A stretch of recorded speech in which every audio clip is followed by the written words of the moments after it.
تو یہ سارے دوست کہاں تھے جو پرانے ان کے ہیں، یعنی سعد رفیق، احسن اقبال، شاہد خاقان عباسی، چودھری نثار علی خان، یہ جب میاں برادران باہر چلے گئے، آپ ادھر جیل میں تھے، تو باہر لڑ کون رہا تھا اور چھپا کون ہوا تھا؟ دیکھیں سعد رفیق جو ہے وہ 2-4 اور بھی ہیں جو اس وقت کھڑے رہے، وہ جیلوں میں بھی گئے، رستے نکالتے رہے ادھر سے ادھر سے، لیکن پارٹی کے ساتھ کھڑے رہے. ٹھیک ہے. کوسا صاحب تھے وہ کھڑے رہے. چودھری نثار علی تو ہمیشہ بیمار ہو جاتے ہیں، ہمیشہ. وہ جتنے دفعہ مسلم لیگ حزب اختلاف میں گئی وہ ہسپتال پہ ہوتے تھے، اس لیے وہ سارا جو ہی میاں صاحب آ جاتے تھے وہ ٹھیک ہو جاتے تھے. ان کا علاج نواز شریف کے پاس تھا، پتہ نہیں ڈاکٹروں کے پاس تھا. اور خاقان عباسی خاقان میں بیٹھ کے یہ جیل سے نکلے، ان کو چونکہ ان کا فوجی بیک گراؤنڈ تھا، ان کو انہوں نے بری کر دیا ہائی جیکنگ کیس میں. ٹھیک ہے. مین بندہ تو یہی تھا، اس کو فوراً بری کر دیا. پھر یہ کچھ ایم پی او میں کے وہ لگا کے کراچی کے جیل میں بیٹھ رہے. میاں صاحبان چلے گئے، اس پہ اس کو غصہ تھا کہ میاں صاحب کیوں گئے ہیں باہر، ہمیں بتایا بھی نہیں ہے. ایک جیل میں بیٹھے ہوئے ہیں، ہر چیز کا پوچھ کے کر رہے ہیں. تو وہ یہ جب جیل سے باہر آیا، ہم اس کو لینے گئے پنڈی ایئرپورٹ پہ. تو یہ اس نے مجھے میرے لیے، میں گھر جا کے اس نے کہا کہ میرے لیے کوئی نہیں آیا کرے. میں نے سیاست چھوڑ دی ہے، میں نے سیاست چھوڑی، میرے پاس نہ آیا کرے، کوئی آئے گا نہیں، میں اپنا کاروبار کروں. پھر یہ چلے گئے. کہاں چلے گئے کسی کو کچھ نہیں پتا، کسی کو کچھ نہیں پتا. جب میاں صاحب سے ایک الیکشن انہوں نے جب انتخاب آئے تو یہ لڑے اور ہار گئے.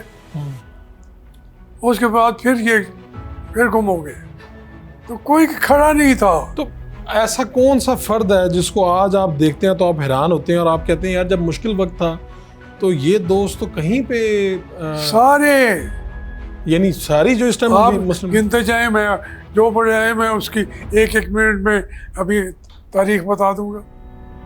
نہیں بہت سے لوگ سر بتائے نام. احسن اقبال.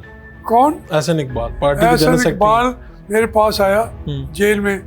اس نے کہا جی میں مدینہ منورہ میں مجھے انہوں نے نوکری مجھے ملتی ہے. ٹھیک ہے. تو میں بھی چاہتا ہوں کہ میں چلا جاؤں. مجھ کو بتا کے کہ چلے گئے.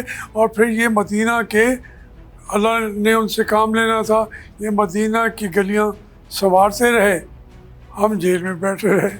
نہیں تو آپ صدر صاحب کی اجازت سے گئے تھے نا، وہ شاید میاں صاحب کی قربت لینے کے لیے گئے ہوں وہاں. نہ میاں صاحب تو آگے چلے گئے تھے، لندن تھے یا ادھر تھے، چھوڑ گئے. تو یعنی جتنا یہاں پہ کھڑے ہو کے جو کھڑا ہوتا تھا، ایک ہمارا تھا وہ وحید واحد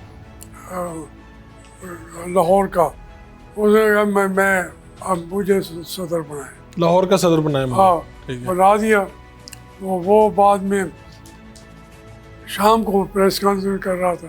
بڑا آدمی تھا، پیپلز پارٹی کا، مسلم لیگ میں آیا، پھر اس کے بعد نام بھی نہیں آیا. کوئی آدمی کھڑا ہوتا تھا.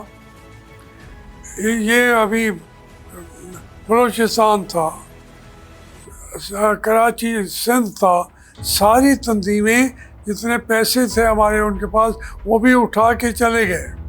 اور چودھری نثار بیمار تھے. یہ جب آخری مرتبہ اپوزیشن لیڈر بنایا گیا 8 میں، تو آپ کو نہیں بنایا گیا اپوزیشن لیڈر. جب میاں صاحب آئے تو ان کی صحت ٹھیک ہو گئی تھی، تو انہیں کو بنانا. تو آپ کو دکھ نہیں ہوا اس وقت مجھے نہیں بنایا؟ میں نے میاں صاحب سے یہ کہا، دکھ ہوا.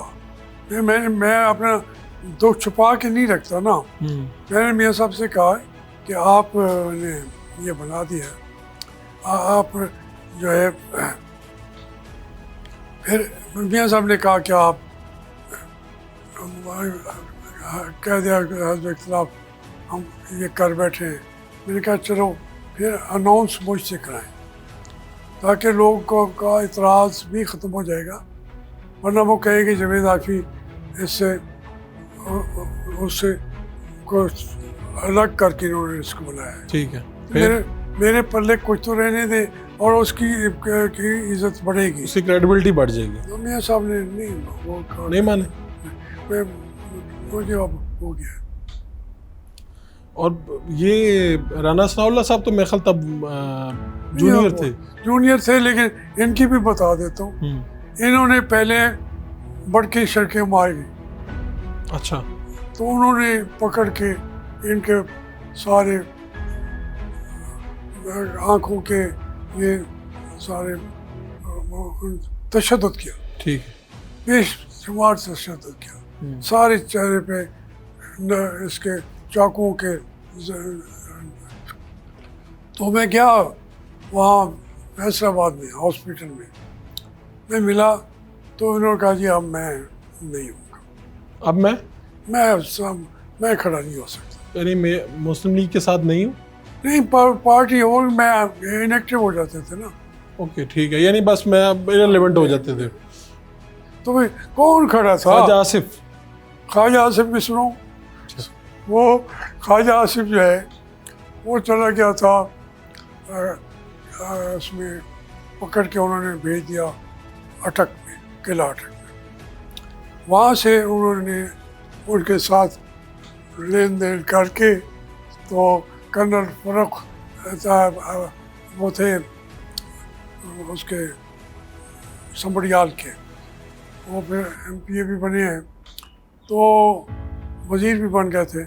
انہوں نے وہ اس وقت ایجنسیوں میں کام کرتے تھے.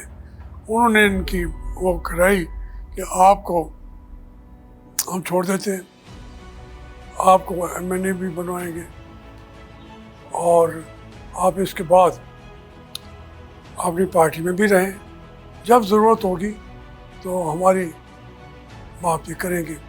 اب وہ کرنل گمن نے ہزاروں آدمیوں کو یہ بات بتائی ہے، اور حامد کی میر نے لکھ دیا کالم میں، اس کے ساتھ جھگڑا تھا خواجہ آصف سے. اس نے کہا جی یہ شرائط انہوں نے یہ منوائی ہے کہ تم نے باہر جاتے ہی ایم این اے الیکٹ ہوتے ہی جاوید ہاشمی کو اس کو لیڈرشپ کو آپ نے اتار کے پھینکنا ہے. یہ اسے کالم میں لکھ دیا. یہ اس طریقے سے مجھے خواجہ صاحب نے خود کہا، میں گیا، میں نے کہا دیکھو ہم اس سب پارٹی بدلیں گے، ہم مڈل کلاس کے لوگ ہیں، ہمیں کوئی معاف نہیں کرتا، جائز بھی بدل لیں. تو اس نے کہا جی میں سیاست چھوڑ دی تھی.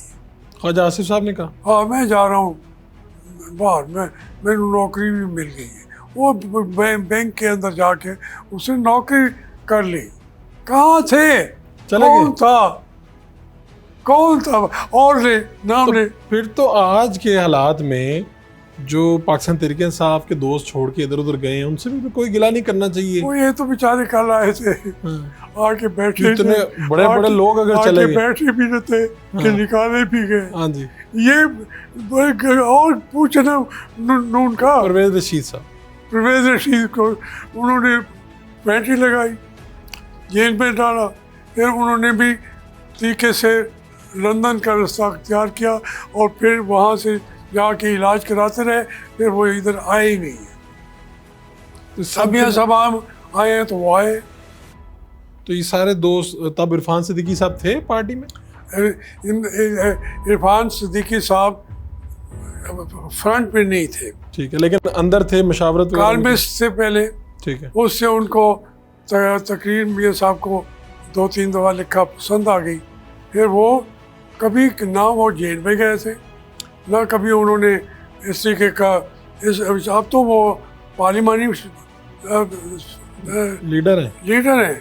میرے حق میں تو انہوں نے بہت لکھا، تو اس لیے مجھ سے ان کے بارے میں اور کچھ نہ کریں.